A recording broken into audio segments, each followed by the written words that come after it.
Batalha dos Guararapes. Você sabe o que foi a Batalha dos Guararapes? Foi um conflito armado que ocorreu entre abril de 1648 e fevereiro de 1649, no Morro dos Guararapes, em Pernambuco. Tinha como objetivo expulsar os holandeses que ocupavam parte no Nordeste brasileiro. Mas você deve estar se perguntando, por que os holandeses invadiram e ocuparam parte do Brasil por mais de 20 anos? Para entender isso, temos que voltar até o ano de 1578, ano em que o rei de Portugal, Dom Sebastião, desapareceu na Batalha de Alcácer Quibir, no norte da África, enquanto combatia os mouros. Dom Sebastião não era casado e nem tinha filhos. Sendo assim, o trono passa para seu tio, o cardeal Dom Henrique, que governa há pouco tempo, apenas 2 anos, morrendo em 1580.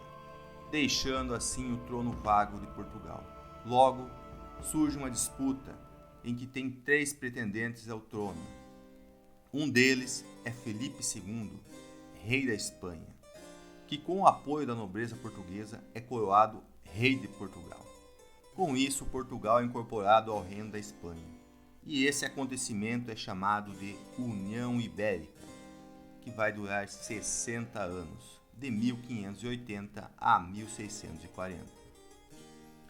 É com a União Ibérica que ocorre, segundo as palavras do historiador Charles Boxer, a Primeira Guerra Mundial, também chamada de Guerra Luso-Holandesa, que vai de 1595 a 1663. A Holanda mantinha estreitas relações comerciais com Portugal. O principal produto negociado era o açúcar que era fabricado no Brasil. Ao mesmo tempo, a Holanda está em guerra com a Espanha. Bom, se agora Portugal está unido à Espanha, logo a Holanda está em guerra com Portugal e Espanha. A Holanda tem interesse no açúcar, mas agora não quer mais fazer negócio, comércio com o Brasil e Portugal, pois está em guerra. Portanto, ela tem uma nova ideia. Começa a planejar a invasão do Brasil. Podemos observar isso na correspondência enviada ao príncipe Maurício de Orange pelo comerciante holandês Jan Andries, em 1623, que tem como título Motivos por que a Companhia das Índias Ocidentais deve tentar tirar ao rei da Espanha a terra do Brasil.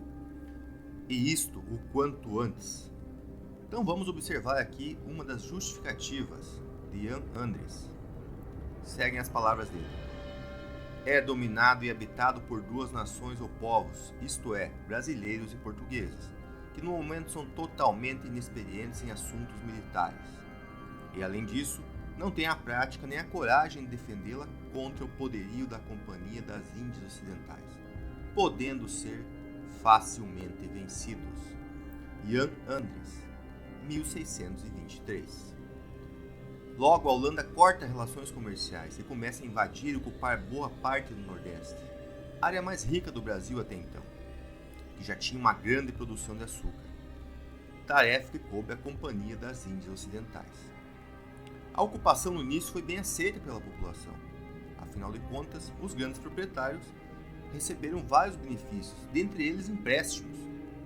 Com o passar do tempo, os holandeses começaram a impor medidas que causaram descontentamento na população local.